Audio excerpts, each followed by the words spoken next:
আসসালামু আলাইকুম। সম্প্রতি গ্রেফতার হয়েছেন দুবাইয়ে বাংলাদেশ পুলিশের সাবেক আইজিপি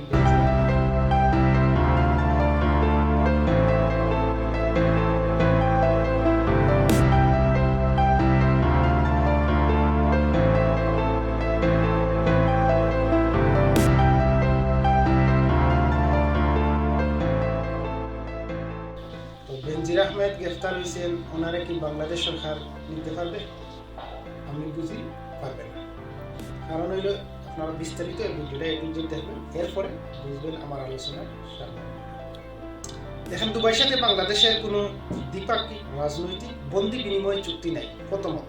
দ্বিতীয়ত, ওনার কাছে 3টা পাসপোর্ট পাওয়া গেছে, বাংলাদেশ, দুবাই এবং পর্তুগাল। পর্তুগালের বিষয়টা আসে। পর্তুগালে একজন মানুষ যদি আগের যে আইন ছিল একটানা 5 বছর এখানে বৈধভাবে বসবাস করে, তাইলে সে পাসপোর্টের আবেদন করতে পারে। পাসপোর্টটা পাইতে পাইতে অন্তত আরো 24 মাস 28 মাস সময় ব্যয় হয়। সব মিলাইয়া 8 বছর লাগে যায়। কিন্তু বেনজির সাহেব অবসর হবে নিলেন আর পর্তুগাল বাস করলেন 8 বছর কই থেকে আমি পাসপোর্ট পাইলেন। তাহলে বুঝতে, আমি নিজেও এখন পর্তুগিজ কার্ড হোল্ডার, তাহলে বুঝতেইব তিনি আজ থেকে 10 থেকে 12 বছর আগে পর্তুগালে আসছেন।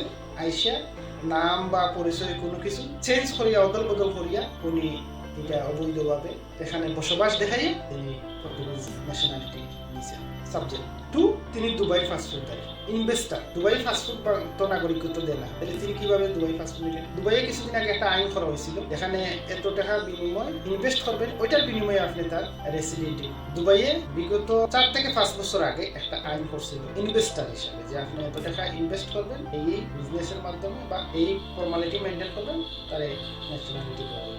তিনি দুবাই ইনভেস্ট করছেন অবশ্যই, যার কারণে দুবাই ওনার ন্যাশনালিটি দিছে। এখন কত হইল গিয়া, দুবাই ওনারা গ্রেফতার করছে, এই বাংলাদেশে দিবে জীবনে দিবে, কারণ তার দেশে নাগরিক, তার দেশে একটা সম্মান আছে। এদিকে পর্তুগাল যদি আবার প্রসেস করে, আমার দেশের নাগরিক আমার পারমিশন ছাড়া দেয়া যাইতো না, সেখানে দুবাই দিতে পারতো না। এখানে আইনি জটিলতা, এবং দুবাই আইনে দেখতে হইব বাংলাদেশে উনি যে আইনে ওনার উপরে মামলা হয়েছে এটা দুবাই আইনে কতটুকু বৈধ, যার কারণে বেনজির আহমেদের বাংলাদেশে নেওয়াটা অত্যন্ত সময় সাপেক্ষ। অতীতে আমরা দেখছি ব্রিটেনের সাথে বাংলাদেশের দ্বিপাক্ষিক বন্দি বিনিময় চুক্তি আছে। এটাও শেখ হাসিনা সরকারের প্রথম যে নির্বাচনে 2008 সালে আসলে ওইটার পরে চুক্তি দিয়েছিল। চুক্তিটা হয়েছিল যাতে তারেক রহমান, তখন তিনিও কিন্তু ইন্টারপোলের আসামি আছে, তারেক রহমানকে কিন্তু শেখ হাসিনা আনতে পারেন নাই। তারেক রহমানরে তিনি ব্রিটেন থেকে আনার কারণে দ্বিপাক্ষিক বন্দি বিনিময় চুক্তি করিয়া মঈনুদ্দিন বাবুল নামে একজন বাংলাদেশি, তিনি ব্রিটেনের একটা হত্যা মামলার আসামি আছে। তিনি 96 সালে বাংলাদেশে গ্রেফতার। 2012 সালে